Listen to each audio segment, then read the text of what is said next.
கோ writer Athisha sir பேசினாரு, நிமிஷா இருக்காங்க, அவங்களுக்கு தான் தெரியும், கரெக்டா புரியும்னு நினைக்கிறேன். கேரளாவில் வந்துட்டு ஒரு 5 கேரவன் நின்றுச்சுன்னா அதுல ரைட்டர்ஸ்க்கு ஒரு கேரவன் இருக்கும், ரைட்?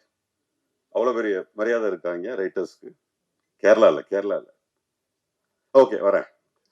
கேரளால பெரிய மரியாதை வந்து திரைக்கதை ஆசிரியருக்கு கொடுப்பாங்க. அதாவது முதல்ல திரைக்கதை ஆசிரியர்கள் கதையாசிரியர்கள் கதையை ரெடி பண்ணிட்டு அதுக்கப்புறம் தான் அது இயக்குனர்கிட்ட வந்து அதுக்கப்புறம் ஒரு கம்பெனிக்கு போய் அப்படிதான் வரும். அந்த வகையில ஒரு திரைக்கதை ஆசிரியரை மேடை ஏற்றி அவருக்கு மரியாதை செலுத்தின நெல்சனுக்கு இந்த நேரத்தில் நான் நன்றி தெரிவிச்சுக்கிறேன். ஏன்னா அந்த அந்த கைண்ட் ஆஃப் சினிமா வந்து ரொம்ப ஆரோக்கியமா இருக்கும். ஏன்னா பாரதிராஜா சார் வந்து always with Annagiri Selvaraj sir, இந்த மாதிரி ரத்னகுமார் சார் அவங்களோட பயணிக்கும் போது அந்த திரைப்படங்கள்ல ஒரு பயங்கரமான மீனிங் இருக்கும்.